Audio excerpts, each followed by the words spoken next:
대단한 사람입니다. 다시 한번 했습니다. 당신은 크게 될 사람입니다. 네.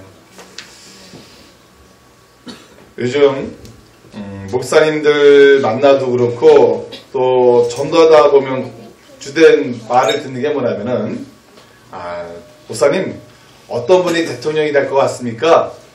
여기 이제 마지막 D-Day 며칠 안 남다 보니까 수요일이네요. 이제 앞으로 늘 목사님들끼리도 물어보기도 하고 전도하다 보면 오히려 질문을 받기도 합니다. 목사님은 누가 대통령이 될 것 같습니까? 여러분은 누가 될 것 같아요? 사람마다 누가 대통령이 될 것 같소? 라고 묻으면 저는 이래서 이 사람이 될 것 같습니다. 어떤 사람은 나는 이 사람이 이렇게 해서 될 것 같습니다. 라고 저마다 다르더라고요. 똑같은 분을 못 봤습니다. 저마다 주장하시는 분을 보게 됩니다. 어느 목사님이 그런 말씀 해주시더라고요. 그 지방의 어느 목사님은 그 교회 인전 다른 교회에서 은퇴하시고 오시는 원로 목사님이 계시는데 다른 목사님께 그랬대요. 목사님은 어떤 분이 대통령이 될 것 같습니까? 했더니 나는 이래서 이분이 대통령이 되는 게 참 좋겠습니다. 했더니 그곳에 심호하시는 담임 목사님은 딱 통계표를 보여주더니 이래서 이분이 돼야 됩니다. 라고 확연하게 보여줬다고 합니다. 그랬더니 두 분 그 말이 잠깐 30초 동안 살짝 싸늘해졌다고 합니다. 여러분 성경 말씀 디도서 3장 1절부터 2절 말씀 보면 이렇게 나와 있어요. 너는 그들로 하여금 통치자들과 권세 잡은 자들에게 복종하며 순종하며 모든 선한 일을 행하기를 준비하게 하며 아무도 비방하지 말며 다투지 말며 관용하며 범사의 온유함을 모든 사람에게 나타낼 것을 기억하게 하라. 여러분, 우리는 지금 중요한 시기입니다. 사람들이 생각하는 저마다의 대통령이 있는데 어떠한 대통령이 되든 중요한 것은 우리가 그 대통령을 위해서 기도하시기 바랍니다. 우리 믿음의 그리스도인들은 이 세상의 정치계에 뛰어들어가서 막 움직이는 사람은 아니잖아요. 물론 평신도 입장에서 그렇게 또 할 수도 있습니다. 그러나 중요한 것은 이 땅의 또 지도자 되기 위해서는 우리가 먼저 그 지도자들을 위해서 어떻게 됐습니까? 기도해 줘야 된다는 거예요. 또한 어떠한 결과가 나왔든지 어떻게 됩니까? 서로를 인정해 주고 축하해 주고 축복해 주자라는 거예요. 자, 마지막 지금 D-Day 얼마 안 남다 보니까 막 서로가 흑색 선전하는데 여기에 우리가 마음을 동요할 것이 아니라 정말 기도하자고요. 어느 대통령이 되든지 정말 하나님을 경외하는 대통령, 기도하는 대통령, 무릎 꿇는 대통령, 그런 대통령을 통해서 이 땅이 하나님 나라에 영광 돌릴 수 있는 복된 나라가 될 수 있도록, 그리고 복된 대통령이 될 수 있도록 여러분 기도해 주시기 바랍니다. 시대마다 관심사가 있습니다. 그리고 시대마다 이때 지금 꼭 필요한 인물들이 나오길 바라고 있습니다. 그런데요, 이거는 옛날이나 지금이나 똑같다라는 상황입니다. 오늘 본문의 시대적인 상황도 그래요. 지금 이 세례 요한이 나오는 이 시기, 그리고 예수 그리스도가 나오는 이 시기는 정말 유대 땅 이스라엘에 너무너무나 중요한 인물이 나오기를 그들이 학수고대하고 있단 말입니다. 오랫동안. 사실 구약시대부터 쭉 왔던 선지자들이 있었습니다.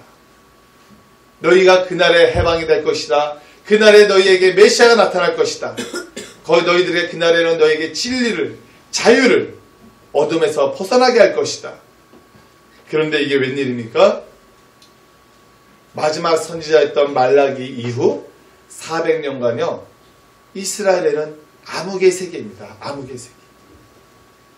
선지자의 소리도 없고 하늘에서 계시를 받아서 증거하는 소리도 없고, 참으로 이스라엘 땅은요, 정말 하나님의 바른 목소리를 내는 그런 외치는 사이의 소리가 없었단 말이에요.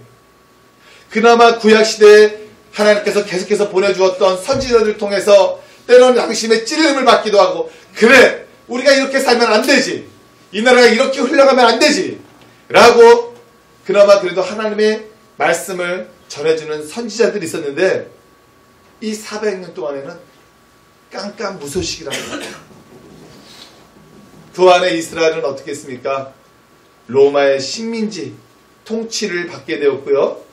그리고 그때마다 독립전쟁을 일으키기도 했어요. 신앙의 자유를 달라.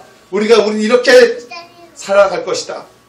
그 안에서도요, 밀란이 일어났단 말입니다. 특별히 밀란이 가장 많이 일어났던 지역 중에 하나가 여러분, 예수님 주된 사역을 했던 갈릴리 지역이 주된 사역, 그것이 많았었어요. 우리에게 종교적인 자유를 달라. 우리가 모셨던 믿음의 신앙을 지키게 해달라.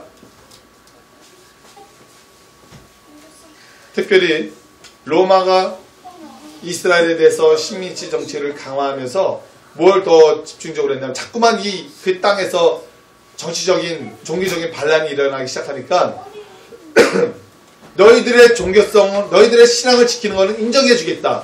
그러나 그들이 로마 정권에서 강하게 이스라엘 백성들을 괴롭혔던 것 중에 하나가 뭐냐면 세금을 착취하는 거였습니다. 세금.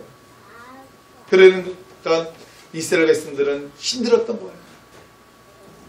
세금을 너무너무나 가져가니까 살기가 너무너무 어려웠던 겁니다. 그래서 그들에게는 정말 우리에게 오실 메시아 왜 안 오시는가? 그때 당시에 여러 가지 종교인들이 있었습니다. 하나님을 믿지만은 하나님을 제대로 믿고자 하는 그런 종교 세력이 있었는데 바로 에센파라가 있었고요. 그리고 여러분 너무나 잘 아는 바리새인들, 바리새파, 사두개인들, 사두개인파, 그리고 이 사두개인파에서 교육받고 나오는 서기관들이 있었단 말이에요. 그리고 그 밑에서는 나머지 또 하나님을 믿는 백성들이 이 네 개의 종파, 뭡니까? 에센파, 바리새파, 사두개파, 그 다음에 서기관들, 이 밑에서도 또 어려움을 겪고 있었단 말이에요. 특별히 또 이 바리새파, 사두개파, 이 서기관들은요, 신앙을, 같은 하나님을 믿는 신앙이지만 그들은 흔히 말해서 엘리트 신앙을 가지고 있었어요. 자기네들만 아주 거룩한 척.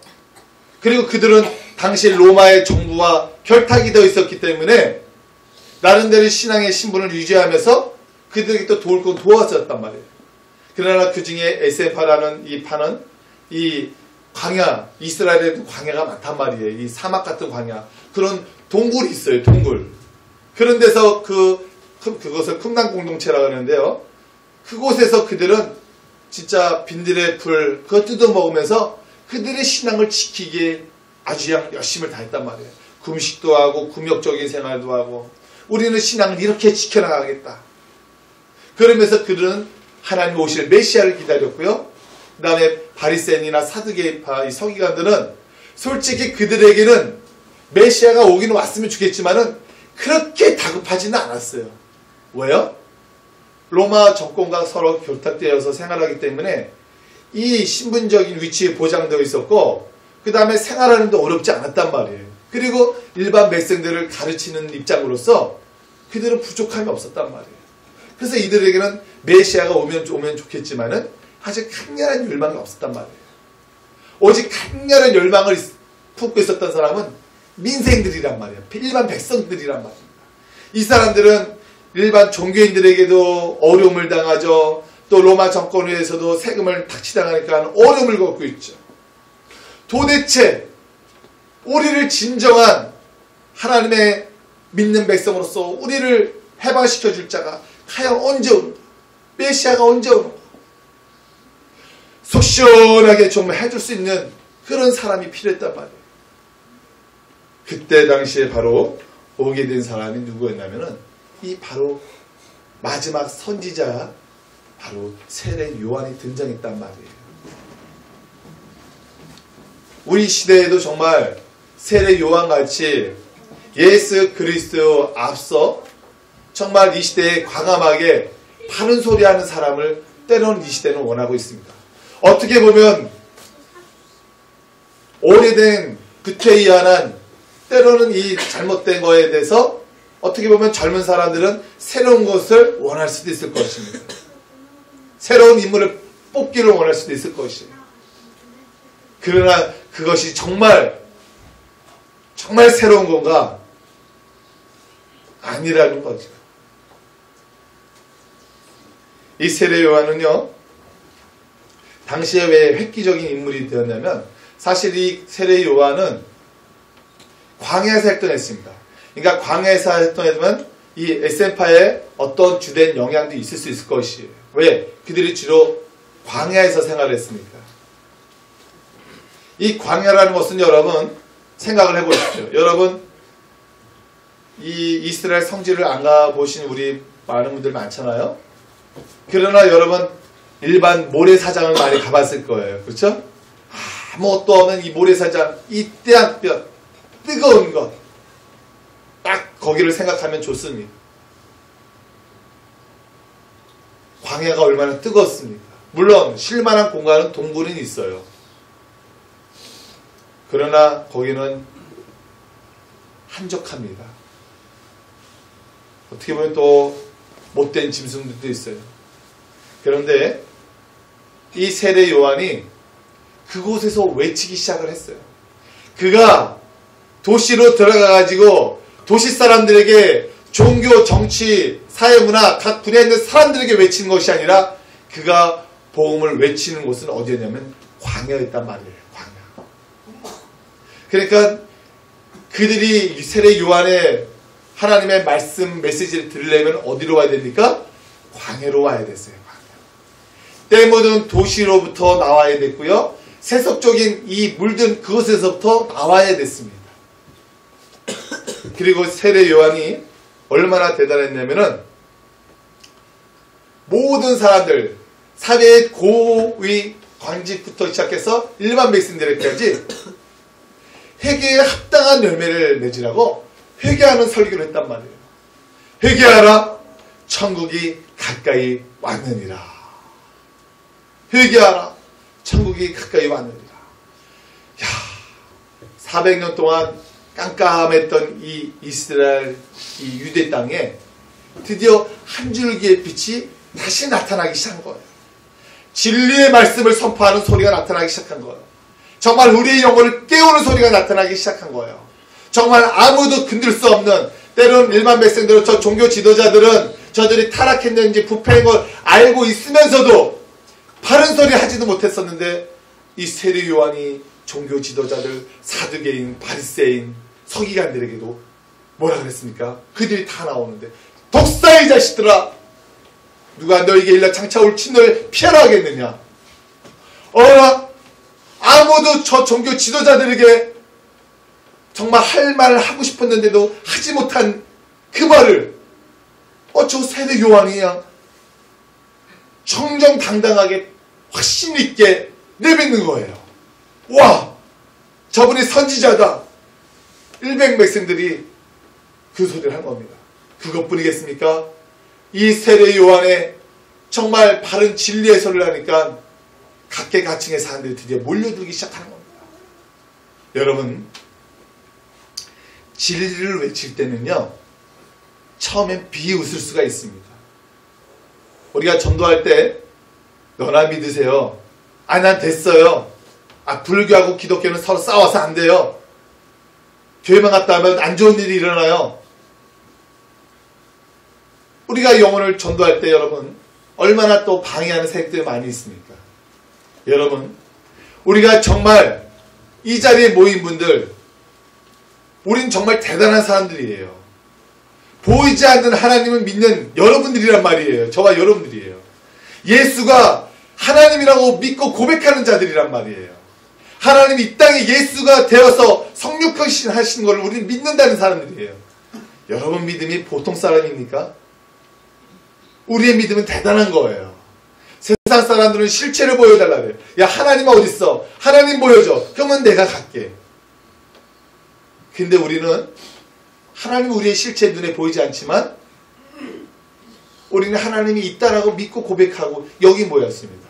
예수가 메시아 구세주라고 믿고 고백하는 우리들입니다. 예수 그리스도가 내 인생의 주인이요 나와 함께 하신 하나님이라고 믿고 고백하는 분이 저와 여러분이라는 사실이에요.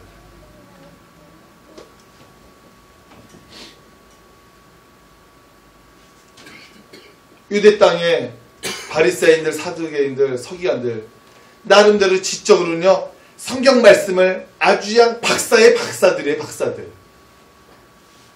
그런데 여러분, 그분들이 아무리 지적으로 이성적으로 박살할지라도요, 그들이 놓치는 게 하나가 있어요. 그것이 바로 무엇이냐면 그들의 믿음이 지식적인 믿음이라 갇혀있단 말이에요. 성경에 대해서 물어보면 모르는 게 없어. 척척박사야. 척척박사. 그래서 여러분, 동방박사들이 별을 보고 따라와가지고 유대 땅에 베들레헴에 왕이 나셨는데 헤로드 왕이 찾아가서 그랬잖아요. 왕이여, 이곳에 왕이 나셨는데 어디입니까? 그랬더니 헤로드 왕이 어떻게 합니까? 야, 서기관들 다 모아. 박사들 다 모아. 야, 빨리 언제 태어난다는 거야? 그랬더니 언제 몇 월 며칠 날 태어납니다. 아주 성경에는 아주 똑똑합니다. 아주 성경이 똑똑해요. 아주 지식적으로는 모르는 게 없습니다. 여러분, 이 땅에 대한민국 많은 크리스찬들 중에서 지식적으로 예수 그리스도를 믿는 사람들이 얼마나 많은 줄 알아요? 그렇게 해서라도 신앙생활 할 수 있고, 그렇게 해서라도 목회자도 될 수 있고요, 그렇게 해서라도 직분자 될 수 있습니다. 여러분,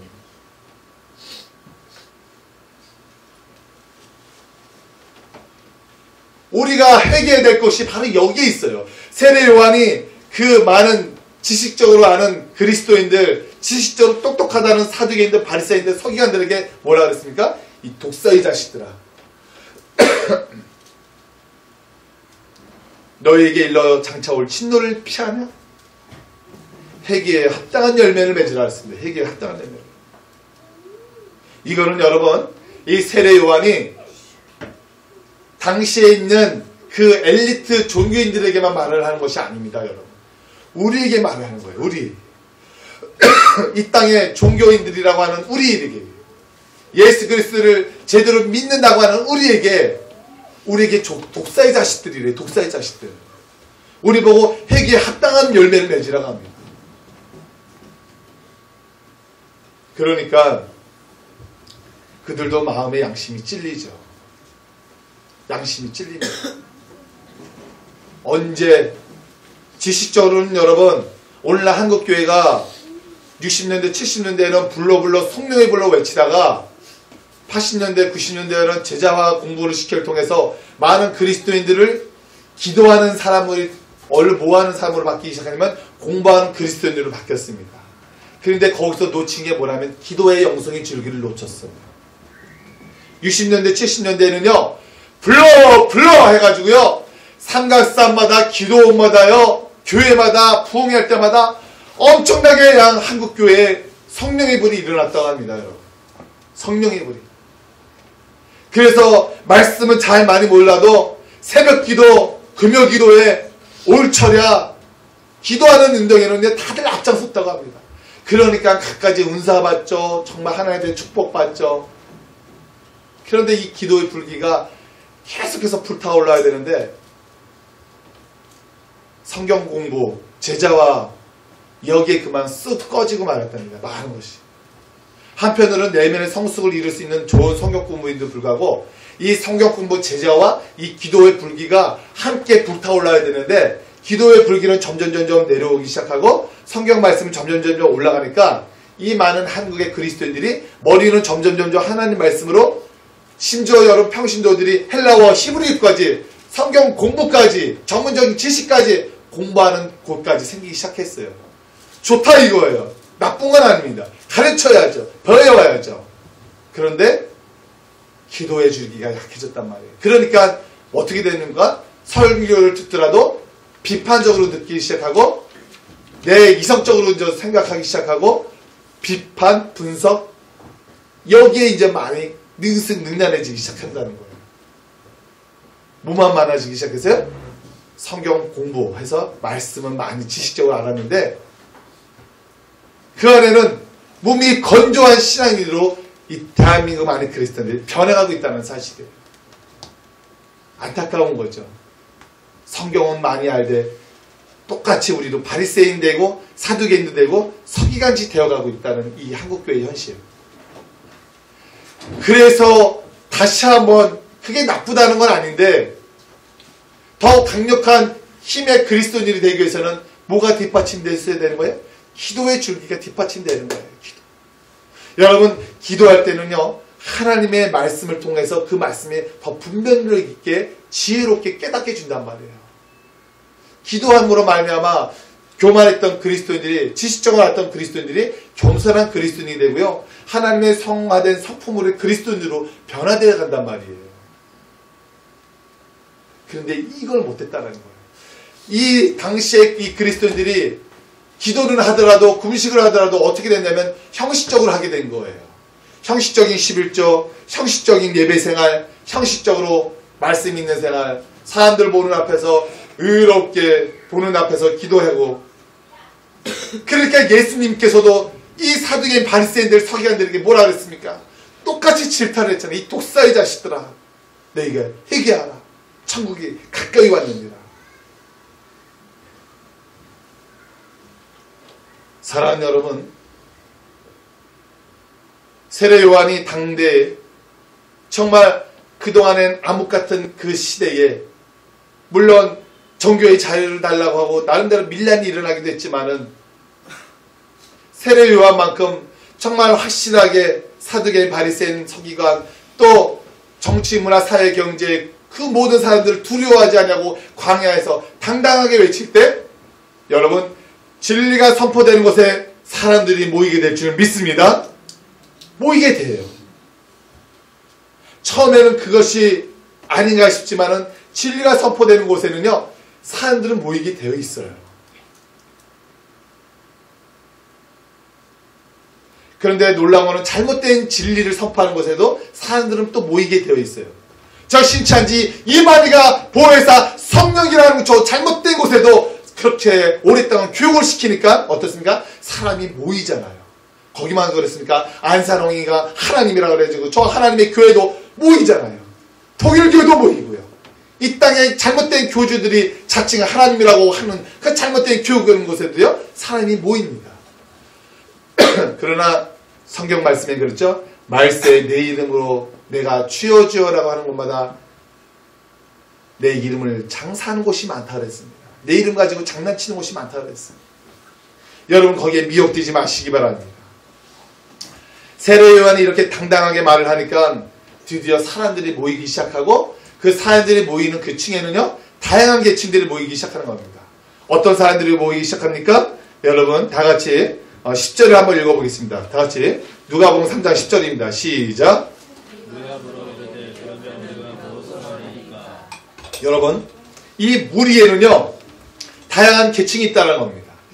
바리새인 사두개인 서기관만 있는 게 아니라 바로 그들이 그 말씀을 듣고 찔림을 받는데 말씀에 여러 번 들으면은 우리 양심에 뭐든지 찔리는 거예요. 그래 내가 그렇게 살면 안 되지. 하나님 말씀에 내가 그렇게 살면 안 되지. 그러니까 그들은 뭐랄까? 그러면 우리가 무엇을 하리까? 무엇을 하리까? 대답해 달라. 대답해 달라. 그러니까 세례요한이 뭐라 그랬습니까? 11절에 옷 두 벌 있는 자는 옷 없는 자에게 나눠줄 것이요 먹을 것이 있는 자도 그렇게 할 것이다. 뭐라고 하는 겁니까? 너희가 사랑의 실천을 강조하고 있습니다. 여러분. 사랑의 실천. 사실은 교회가 있잖아요. 이 사랑의 실천 하나님께서 예수 그리스도를 통해 우리에게 원한 것이 뭐였냐면 우리가 성령 충만받고 제자화 하는 것도 중요하지만은 그 이면에 우리의 밑바탕 생활에는 우리가 착한 행실을 하라고 했어요. 착한 행실. 착한 일을 하라고 했습니다. 그 착한 일은 무엇이냐면 바로 구제와 선교였거든요. 세례요한은 오늘 이 말씀을 통해서 우리 보고 착한 행실을 하라는 거예요. 사랑의 나눔을 실천을 하라는 거예요. 그래서 여러분 우리 대한민국의 복지기관의 80%가 기독교가 하고 있잖아요. 복지기관의 7, 80%가 기독교가 하고 있습니다. 이 사회의 밑바탕이 어려운 것을 교회가 하고 있단 말이에요. 그리고 12절을 한번 다 같이 읽어보겠습니까? 12절 세리들도 나왔어요. 읽겠습니다. 시작.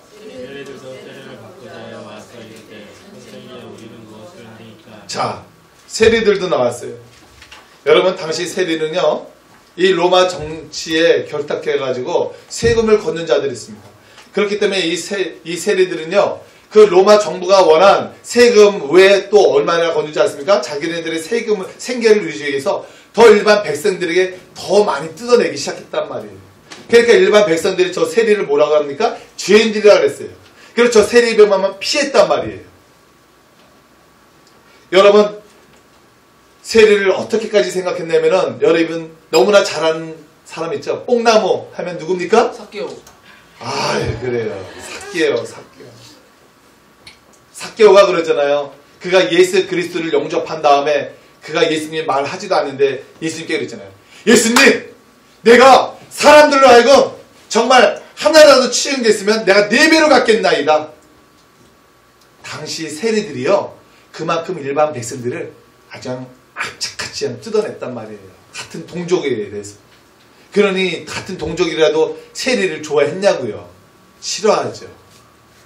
그런데 이 세리 혼자 온 게 아닙니다. 이 세리들도요, 정말 마음에 찔리는 하나님의 말씀을 바로 듣는 자기 양심에 찔리니까 내가 어떻게 하면 좋겠냐,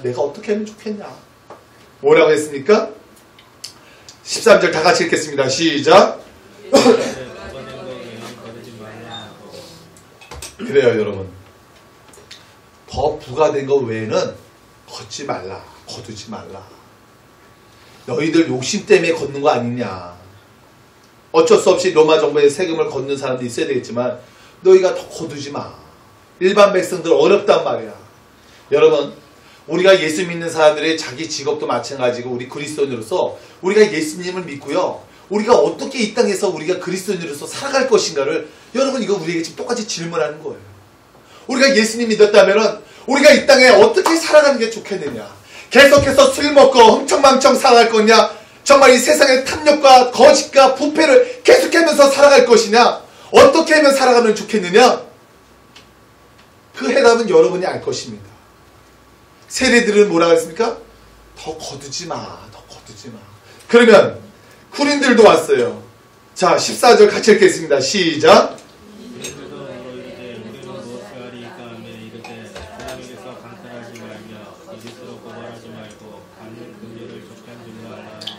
아멘. 여러분, 군인들도 마찬가지. 그래도 감사하죠? 군인들도 우리 각 사람에게는요, 양심이라는 것이 있는 거예요, 양심. 그래서 내가 잘못을 했으면요, 누가 바른 소리를 하면은 찔리면서도 괜히 에이 됐어 사실은 그게 맞는 거거든요. 근데 군인들도 뭘 씁니까? 군인들도 양심이 찔리는 거예요. 예수님 이 세례 요한의 말씀을 통해서 보니까 회개하라 그러는데 마음이 찔리는 겁니다. 그럼 우리는 어떻게 했으면 좋겠느냐 했더니 뭐라고 그랬습니까? 사람들에게서 강탈하지 마라. 왜냐면 당시 군인들은요, 월급이 굉장히 적었다고 합니다. 그래서 사실 그들이 세리하고 결탁이 돼가지고 일반 백성들을 강탈을 뺐는데 앞장서서 도와줬다고 합니다. 그리고 그때 당시 군인들은 또 힘이 있잖아요, 여러분. 월급은 잡았지만 많은 사람들을 권력으로 회포할 수 있는 힘이 있었기 때문에 군인들도 못된 짓을 많이 했단 말이에요. 그러니까 군인들은 뭐랬습니까? 너희들 사람들 강탈하지 말어. 거짓으로 고발하지 말고 받는 구류를 족한 줄로 알아. 여러분은 어떻게 하겠습니까? 세례 요한이 지금 회개하라! 천국이 가까이 왔느니라. 우리에게는 어떠한 양심으로 우리를 찔리게 만듭니까? 내가 그리스도인으로 살아갈 때 우리는 도대체 어떻게 이 땅에 참된 빛과 소금으로 살아가는 그리스도인으로 여러분 살아가고 있냐 이거죠. 우리는 뭐라고 할까요? 우리는 어떻게 살아갔으면 좋겠다고 말을 했으면 좋겠습니까? 그러니까 사람들이 고민하기 시작한 거예요. 가만히 보니까 저분이 우리가 그토록 바라고 원했던 그리스도가 아닌가? 사람들이 그렇게 생각하는 거예요. 야, 저분 정말 대단하다. 어떻게 저렇게 당당하게 회개하라 선포하라 하면서 많은 사람들을, 저렇게 많은 군중들을 휘어잡을 수가 있을까? 거기다 뭡니까? 세례 요한이 죄 사함을 받는 세례를 베풀잖아요. 또 거기까지. 저분이 메시아냐? 저분이 정말 우리가 그토록 기다렸던 대통령 아니야? 저분 우리가 그토록 기다렸던 지도자 아니야? 사람들은 저마다 생각합니다. 저분이 우리의 대통령이 돼야 돼. 저분이 우리의 기다리던 메시아가 돼야 돼. 여러분, 메시아는 무슨 뜻이라 했습니까? 구원자예요. 구원자. 다른 말로 하면 기름 부음 받은 자. 기름 부음은 당시 세 사람에게만 있었다지 않습니까? 왕, 제사장, 선지자. 우리가 그토록 기다렸던 저 기름 부음 받은 자, 구원자, 메시아 아니야? 그리스도가 아니야?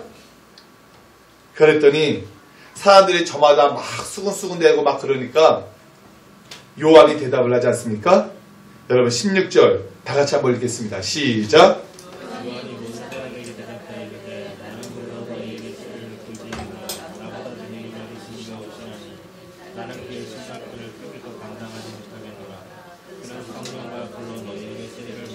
아멘. 여러분, 세례 요한이 자기가 영광 받아야 될 사람이 아니라는 걸 자기가 알고 있어요. 여러분, 서인교회가 나중에 뭐 메가처치 큰 교회 되더라도요, 와, 담임 목사님을 천사처럼 떠받치지 마십시오. 그는 우상을 만드는 겁니다. 우상을 만드는 겁니다. 우리가 정말로 영광 돌려야 될 사람은 예수 그리스도를 통한 하나님 줄 믿으시기 바랍니다. 많은 사람들이 여러분의 착한 행실을 통하여, 여러분의 선한 행실을 통하여, 여러분이 열심히 있는 전도 활동을 통하여 하나님께 영광을 돌리도록 하시기 바랍니다. 세례 요한이 그랬잖아요. 나는 아니야. 나는 너희들이 기다리는 메시아가 아니야. 메시아가 아니야. 나는 정말 그분은 성령과 불로 너희들에게 세례를 줄 거야. 나는 비록 물 세례를 주지만 그는 성령과 불로도 여러분에게 세례를 줄 거야. 그리고 잘 알아도 나는 그 메시아 오실 그리스도의 신발끈도 풀기도 감당하기 어려운 사람이야. 여러분, 신발끈 매주는 사람이 누구냐면 그때 당시에는 광야 시대고 그리스도의 그 시대 당시의 시대는요, 많은 사람들이 샌들을 신고 다녔다고 합니다. 그러나 집안에 들어갈 때, 예배를 드릴 때, 금식할 때, 애곡할 때는요, 다 신발을 벗었대요. 그리고 그 신발끈을 다시 신켜주고 메어주는 사람이 누구냐면 종이의 종이 아닙니다. 낮고 낮은 종이 했단 말이에요. 그 주인님 신발끈 해주세요. 근데 세례 요한이 뭐랬습니까? 나는 오실 그리스도 그분이 있잖아요. 신발끈을 풀기도 감당하지 못하겠노라. 얼마나 자신을 낮췄습니까? 여러분, 사람들에게 지금 광야에 있는데 구름대 같은 사람들이 막 몰려왔을 때, 와, 내 인기가 이 정도야 라고 때는 교만한 마음이 들 때가 있습니다. 여러분의 직위가, 여러분의 사회적인 명분이 높아질 때, 와 하고 몰려들 때 여러분은 어떻게 해야 됩니까? 저와 여러분은 어떻게 했으면 좋겠습니까? 우리를 높여주고 세워주시는 하나님인 줄 믿습니다. 우리는 언제든지 겸손하게 누구를 높여야 되는 겁니까? 예수 그리스도를 통한 하나님을 높여야 된다는 사실이에요. 사랑하는 여러분, 이 시대에도 많은 사람들이 그리스도를 기다리고 있습니다. 메시아를 기다리고 있어요. 구원자를 기다리고 있어요. 그런데 아직도 저 유대 땅, 저 유대인들은 아직도 메시아를 기다리고 있단 말입니다. 이미 오신 예수 그리스도를, 그리고 다시 오실 그리스도를 지금 이 땅에 잘못된 이단들 사이비들은 자기가 재림주다, 자기가 보혜사 성령이다라고 지금 많은 사람들을 할 수만 있으면 미혹시키고 있다는 말이에요. 여러분, 우리에게 오신 예수 그리스도 이미 오셨습니다. 다시 오실 것이라 하셨습니다. 그러나 예수 그리스도를 믿는 자, 영접한 자는 이미 우리 안에 예수 그리스도 성령 하나님이 계신 줄 믿습니다. 여러분, 세례 요한이 우리들에게 회개하라 천국이 가까웠느라 했을 때 많은 사람들이 양심의 찔로 내가 어떻게 하면 좋겠느냐, 내가 지금 앞으로 행실을 어떻게 하면 좋겠느냐고 서로 질문하고 물었던 것처럼, 사랑하는 여러분, 여러분 안에 예수 그리스도가 오셨는데 여러분은 여러분의 생활에서 어떻게 반응하시겠습니까? 여전히 사두개인, 바리새인, 서기관들처럼 의선적인 그리스도인, 형식적인 그리스도인, 의무적인 그리스도인, 겉으로만 예수님 잘민척인 그리스도인, 그렇게 살아가겠습니까? 아니면 정말 진리의 말씀을 했을 때 주여, 내가 어떻게 살아가면 좋겠습니까? 내가 예수님을 어떻게 믿었으면 좋겠습니까? 내가 어떻게 예수 그리스도를 정말 제대로 따라가는 예수님의 마음을 갖고 이 땅에 살아가면 좋겠습니까? 날마다 애곡하며 회개하며 나가는 그리스도인으로 살아갈 것입니까? 여러분, 우리도 이 많은 백성들이 내가 어떻게 하면 좋겠습니까? 라고 세례 요한에게 물었던 것처럼 오늘도 우리도 예수 그리스도께 내가 어떻게 살아가면 좋겠습니까? 내가 어떻게 이 땅의 빛과 진리로 살아가면 좋겠습니까? 오늘도 하나님 앞에 간구하며 나가는 저와 여러분이 되길 간절히 소원합니다. 기도하겠습니다. 하나님 아버지 감사합니다. 우리는 아버지와